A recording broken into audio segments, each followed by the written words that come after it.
Good morning વિદ્યાર્થી મિત્રો, હું છું અશ્વિન ભોઈ. આજે વાત કરવાની છે FI BSc semester 1 unit 3 part A, fundamentals of organic chemistry, એટલે કે રસાયણ વિજ્ઞાનના પાયાના સિદ્ધાંતો. હવે વિદ્યાર્થી મિત્રો, રસાયણ વિજ્ઞાનના પાયાના સિદ્ધાંતોમાં આપણે વાત કરવાની છે electron substitution in covalent bond. A covalent bond એટલે કયો બંધ? સહસંયોજક બંધ. એટલે સહસંયોજક બંધમાં ઇલેક્ટ્રોનનો વિસ્થાપન કેવી રીતે થાય છે એના વિશે અભ્યાસ કરવાનો છે. વિદ્યાર્થી મિત્રો, આપણે ઓર્ગેનિક કેમિસ્ટ્રીમાં મોટાભાગના કાર્બનિક સંયોજન, કાર્બન બંધ, હાઇડ્રોજન, અને જે વચ્ચે બંધ હોય છે અને કયો બંધ કહીએ છીએ આપણે? સહસંયોજક. કયો બંધ કહીએ છીએ? સહસંયોજક બંધ. અથવા આ બીજા બોન્ડને બીજા કયા નામે ઓળખાય છે? તો સિગ્મા બંધ. કયો બંધ? સિગ્મા બંધ તરીકે પણ ઓળખવામાં આવે છે. સહસંયોજક બંધ વિશે આપણે આગળ થિયરી આવે છે એના વિશે સંપૂર્ણ ડિટેલ્સ સમજાવીશું. એ બીજું વિદ્યાર્થી મિત્રો, સહસંયોજક બંધમાં ઉદાહરણ તરીકે કાર્બન બંધ ક્લોરીન હોય. થોડુંક ડીપમાં થોડુંક નહીં, કાર્બન બંધ ક્લોરીન હોય. હવે વિદ્યાર્થી મિત્રો, તમને ખબર છે આમાંથી વિદ્યુત ઋણતા કોની હશે સૌથી વધુ? તો ક્લોરીન. એટલે ક્લોરીન પર શું હોય છે? આંશિક ઋણ વીજભાર, અને કાર્બન પર આંશિક ધન વીજભાર. કેમ કે ક્લોરીન પરમાણુ શું કરશે? ઇલેક્ટ્રોન ખેંચે છે. કોના જોડેથી? કાર્બન જોડેથી. એટલે ક્લોરીન પર આંશિક ઋણ વીજભાર અને કાર્બન પર આંશિક ધન વીજભાર. એના લીધે આ બંધ બને છે. કેવું બને છે? ધ્રુવીય. કેવું બંધ બને છે? ધ્રુવીય. આગળ આપણે ભણવામાં આવશે એટલે અત્યારમાંથી સમજાઈ દઉં છું. પહેલા આગળ વાત કરીએ. જો આ બંધ પર રહેલા હાઇડ્રોજન પરમાણુ કે ક્રિયાશીલ સમૂહનું વિસ્થાપન જુદી જુદી રીતે થાય છે. કે બરાબર, કે આ બંધ જે છે સહસંયોજક બંધ પર હાઇડ્રોજન પરમાણુ હોય અથવા કોઈ ક્રિયાશીલ સમૂહ કાર્બોક્સિલિક, બરાબર, NH2, કોઈ પણ ક્રિયાશીલ સમૂહ હોય તેનું વિસ્થાપન અલગ અલગ રીતે થાય છે. પણ કાર્બનિક પ્રક્રિયાઓની વિધિમાં સામાન્ય રીતે આ પ્રકારની વિસ્થાપન મુખ્ય 4 રીતે થાય છે. એ કાર્બનિક પ્રક્રિયા એટલે ઓર્ગેનિક કેમિસ્ટ્રીમાં જ્યારે પ્રક્રિયાઓની ક્રિયાવિધિ હોય ત્યારે મુખ્યત્વે કેટલા પ્રકારની વિસ્થાપન થાય છે? તો 4. પહેલું છે ઇન્ડ્યુકેટિવ ઇફેક્ટ એટલે પ્રેરક અસર. બીજું ઇલેક્ટ્રોમેરિક ઇફેક્ટ. ત્રીજું રેઝોનન્સ અસર અથવા મેસોમેરિક ઇફેક્ટ. અને ત્રીજું છે, ચોથું છે હાઇપર કોન્જ્યુગેશન. પરીક્ષામાં પૂછે 1 માર્ક્સમાં આવે છે. તો કાર્બનિક પ્રક્રિયાની ક્રિયાવિધિમાં સામાન્ય રીતે મુખ્ય કેટલા પ્રકાર વિસ્થાપન થાય? તો મુખ્ય 4 રીતે. Number 1 inductive effect, electromeric effect, resonance effect અથવા મેસોમેરિક ઇફેક્ટ અને હાઇપર કોન્જ્યુગેશન. આ 4 રીતે થતું હોય છે. એમાં વિદ્યાર્થી મિત્રો આજે વાત કરવાની છે આપણે ઇન્ડ્યુકેટિવ ઇફેક્ટ એટલે પ્રેરક અસર વિશે અભ્યાસ કરવાનો છે. તો વિદ્યાર્થી મિત્રો, પ્રેરક અસર વિશે હું પહેલા થોડીક તમને બેઝિક માહિતી આપી દઉં કે પ્રેરક અસરમાં હોય શું. જો વિદ્યાર્થી મિત્રો, પ્રેરક અસરની પહેલા સામાન્ય માહિતી આપું છું, પછી આપણે પાઠ્યપુસ્તકમાં જઈશું. કે પ્રેરક અસરની સામાન્ય ડેફિનેશન 2 ભિન્ન વિદ્યુત ઋણતા ધરાવતા. કેવી? 2 ભિન્ન વિદ્યુત ઋણતા ધરાવતા પરમાણુઓ વચ્ચેના સહસંયોજક બંધના ઇલેક્ટ્રોનની ઘનતા પૈકી 2 વધારે વિદ્યુત ઋણમય પરમાણુ તરફ આકર્ષાયેલી હોય છે. ઉદાહરણ તરીકે કાર્બન છે અને આ ક્લોરીન છે. એ બંનેની વિદ્યુત ઋણતા કેવી છે? અલગ અલગ. કાર્બન પર કેવી છે? માઇનસ વીજભાર અને કાર્બન પર આંશિક ધન વીજભાર. જો ક્લોરીન પર આંશિક શું છે? ઋણ વીજભાર અને કાર્બન પર આંશિક ધન વીજભાર. એ બંનેની વિદ્યુત ઋણતા કેવી છે? અલગ અલગ. અને વચ્ચે કયો બંધ છે? તો સિગ્મા બંધ અથવા કયો બંધ છે? સહસંયોજક બંધ. કયો? સહસંયોજક બંધ. બરાબર.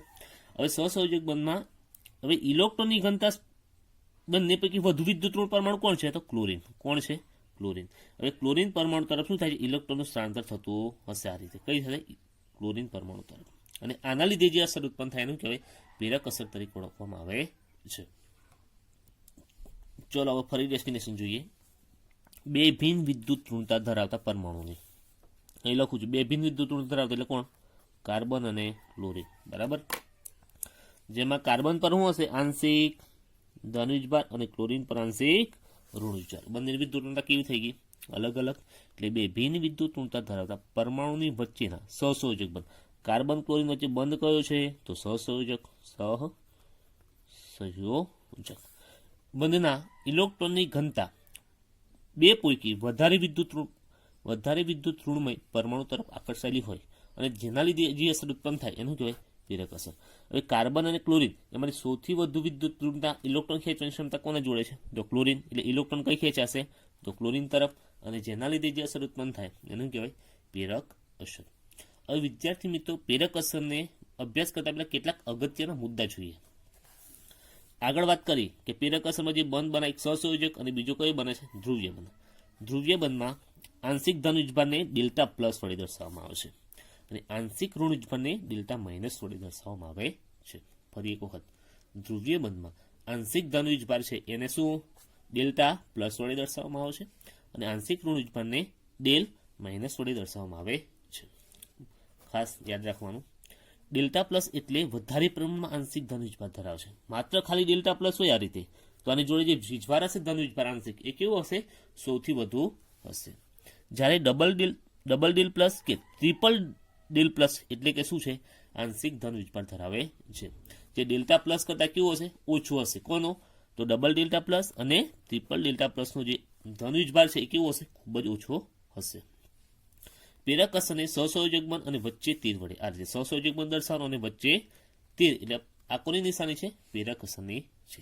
પ્રેરક અસરને સહસંયોજક વચ્ચે તીર વડે દર્શાવવામાં આવે છે. આ હતી પ્રેરક અસર વિશેની થોડી બેઝિક માહિતી. હવે આપણે પાઠ્યપુસ્તકની વાત કરીએ.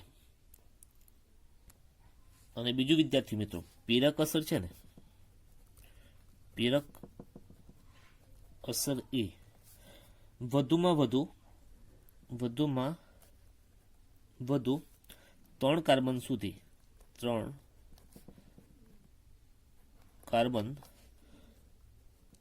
સુધી તેની અસર જોવા મળે છે. પ્રેરક અસર જે વધુમાં વધુ કેટલા? 3 કાર્બન સુધી એની અસર વર્તાતી હોય છે. ચોથા કાર્બનની અસર કેવી થઈ જાય? ઓછી, એટલે નહિવત થતી જોવા મળે છે. હવે આપણા પાઠ્યપુસ્તક પ્રમાણે કઈ અસર? પ્રેરક અસર.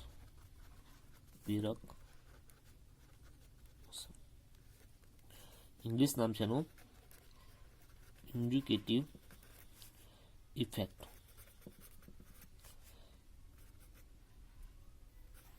બરાબર, જોઈએ શું કે છે આપણી પાઠ્યપુસ્તક પ્રમાણે ડેફિનેશન. જ્યારે કાર્બનિક સંયોજનમાં કાર્બન સાથે તેના કરતાં વધુ વિદ્યુતઋણ પરમાણુ જેવા કે હેલોજન સમૂહ, ક્લોરીન, બ્રોમિન, આયોડિન સહસંયોજક બંધથી જોડાયેલા હોય ત્યારે વિદ્યુતઋણતાના તફાવતને કારણે આ બંધ ધ્રુવીય બને છે અને તેની ધ્રુવીય અસર શૃંખલામાં ગોઠવાયેલા કાર્બન પરમાણુ પર પસરે છે અને આ અસરને શું કહે છે? પ્રેરક અસર તરીકે ઓળખવામાં આવે છે. ચાલો જોઈએ. જ્યારે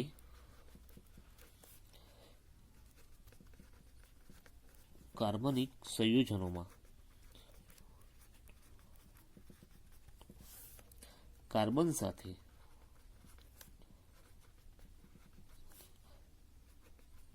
તેના કરતા વધુ વિદ્યુતઋણ પરમાણુ જેવા કે હેલોજન સમૂહમાં કોણ આવે? ક્લોરીન, બ્રોમિન, આયોડિન અને ફ્લોરિન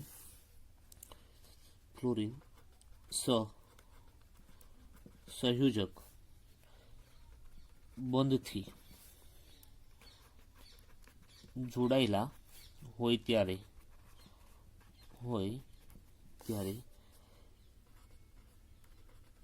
વિદ્યુત ઋણતાના તફાવતને કારણે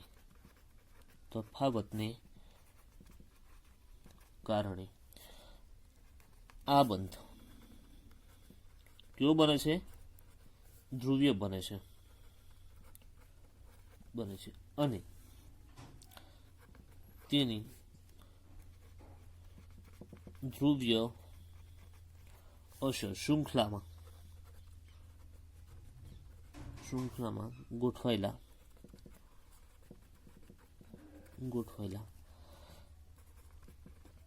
કાર્બન પરમાણુઓ પર પસરે છે અને આ અસરને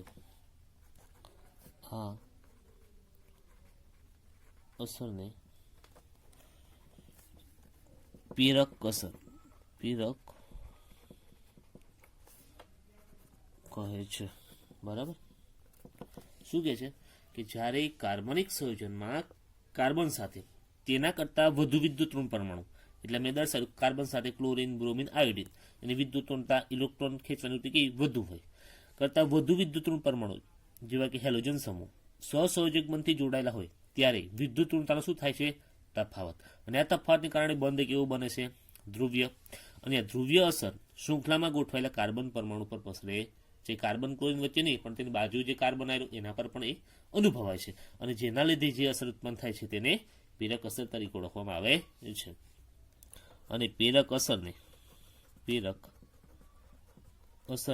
સહસંયોજક બંધ અને વચ્ચે તીર વડે દર્શાવવામાં આવે છે. હવે એનું શું જોઈએ આપણે? એક્ઝામ્પલ, ઉદાહરણ જોઈએ.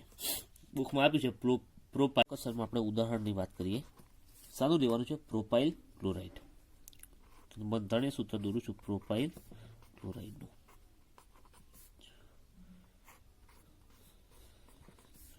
CH2 CH2 અને Cl. 1 2 અને 3 કાર્બન ધરાવતું હોય એટલે પ્રોપેન. તેની સાથે કોણ જોડાયું છે? ક્લોરાઇડ, એટલે પ્રોપાઇલ ક્લોરાઇડ. આનું નામ શું થાય? Propyl chloride. બરાબર. અને પ્રોપાઇલ ક્લોરાઇડમાં જે પ્રેરક અસર છે ને એ કેવી છે? કાયમી છે. કેવી છે? કાયમી છે. વિદ્યાર્થી મિત્રો, કાર્બન કરતા ક્લોરીન પરમાણુ વિદ્યુત ઋણતા કેવી છે? વધુ. એના લીધે કાર્બન બંધ ક્લોરીન કેવું બને છે? ધ્રુવીય બને છે. અહીં કાર્બન કરતા ક્લોરીન પરમાણુ કેવું વિદ્યુત ઋણતા? વધુ. હવે ઇલેક્ટ્રોન ખેંચશે કોણ પોતાની તરફ? તો ક્લોરીન પરમાણુ. કોણ ખેંચે? ક્લોરીન પરમાણુ. એના લીધે ક્લોરીન પર આંશિક માઇનસ ઋણ વીજભાર અને કાર્બન પર આંશિક ધન વીજભાર. બરાબર. હવે કાર્બન કરતા ક્લોરીન પરમાણુ વિદ્યુત ઋણતા હોવાથી આ બંધ કેવું બને? તો સહસંયોજક છે, પાછો ધ્રુવીય બને છે. હવે કાર્બન અને ક્લોરીન વચ્ચે આવેલા ઇલેક્ટ્રોન યુગ્મ કઈ તરફ ખેંચાયેલો રહેશે? તો ક્લોરીન પરમાણુ તરફ રહેશે. જેના લીધે કાર્બન પર આંશિક ધન વીજભાર અને ક્લોરીન પર આંશિક ઋણ વીજભાર પ્રાપ્ત કરે છે. હવે આ અસર છે ને એ માત્ર કાર્બન બંધ ક્લોરીન વચ્ચે સીમિત નથી રહેતી, પણ શૃંખલામાં ગોઠવાયેલા કાર્બન તરફ પણ અનુભવે છે. હવે આ કાર્બન છે એના પર પ્લસ વીજભાર, એટલે એને ઇલેક્ટ્રોન જોઈએ છે, એટલે આ કાર્બન તરફ શું કરે છે? ખેંચે છે. એના લીધે આ કાર્બન પર પણ શું ઉત્પન્ન થાય છે? ડબલ ડેર પ્લસ. બરાબર. કારણ કે આ કાર્બન સ્ટેબલ થવા માટે ઇલેક્ટ્રોન પોતાની તરફ ખેંચે છે. બીજું, હવે આ કાર્બન પર પ્લસ ચાર્જ છે, આ કાર્બન પર સ્થાયી થવા માટે શું કરશે? આ કાર્બન જોડેથી ઇલેક્ટ્રોન ખેંચે છે. Triple del plus. મેં તમને આગળના પોઈન્ટમાં સમજાવ્યું હતું કે ડેલ પ્લસની વિદ્યુત ઋણતા કેવી હશે? આ કાર્બનની વધારે. કેવી હશે? વધારે. જ્યારે આ બે કાર્બન છે, આ બે કાર્બનની વિદ્યુત ઋણતા કેવી હશે? ઓછી. એટલે પ્રેરક અસર અનુભવાતી હશે. કેવી હશે? ઓછી હશે. બરાબર. સામાન્ય રીતે પ્રેરક અસર છે એ 3 કાર્બન પછીના ચોથા કાર્બન પર અસર કેવી થઈ જાય છે? નહિવત. જો પહેલા કાર્બન પર વધુ પ્રબળ હશે, પછી એનાથી ઓછી થાય, અને ત્રીજા કાર્બન પર આવતા એ અસર થોડી થોડી નહિવત થતી જોવા મળે છે. હવે આના વિશે થોડુંક લખાણ લખી લઈએ. પહેલી વાત તો કાર્બન કરતા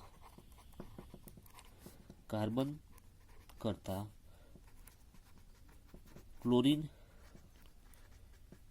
પરમાણુ વધુ વિદ્યુત ઋણ હોવાથી કાર્બન બંધ ક્લોરીન બંધ કેવું બને છે? ધ્રુવીય બને છે. સેકન્ડ ટોપિકમાં શું થાય છે? કાર્બન બંધ ક્લોરીન વચ્ચે આવેલ ઇલેક્ટ્રોન યુગ્મ કઈ તરફ ખેંચાય છે? તો ક્લોરીન તરફ ખેંચાય છે. કાર્બન બંધ ક્લોરીન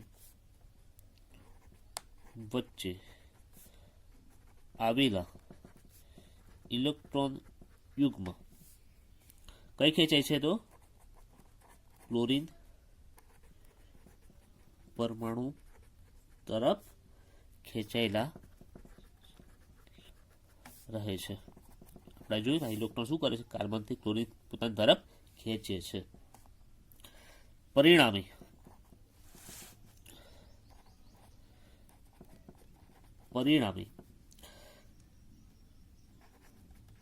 કાર્બન પર આંશિક ધન વીજભાર પ્રાપ્ત કરે છે. અને ક્લોરીન આંશિક ઋણ વીજભાર પ્રાપ્ત કરે છે. હવે આગળ આ અસર છે કાર્બન અને ક્લોરીન વચ્ચે સીમિત રહેતી નથી, શૃંખલામાં ગોઠવાયેલા કાર્બન તરફ પણ જાય છે. તો સેકન્ડ ટોપિક લખીએ. આ અસર કાર્બન બંધ ક્લોરીન વચ્ચે સીમિત ન રહેતા શૃંખલામાં ગોઠવાયેલા કાર્બન તરફ પસરે છે. જે જોયું આપણા કાર્બન પર જે છે એ નજીકના કાર્બન પર શું થાય છે, અસર જોવા મળે છે. પછી બીજો ટોપિક, આ કાર્બન છે 3 કાર્બન સુધી તેની અસર જોવા મળે છે, ચોથા કાર્બનથી અસર કેવી થઈ જાય છે, નહીવત. સામાન્ય રીતે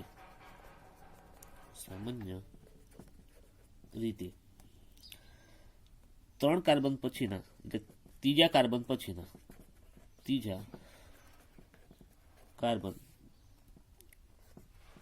પછીના ચોથા કાર્બન પછી આ અસર નહીવત થાય છે. બરાબર. આ હતી પ્રેરક અસર વિશેની માહિતી.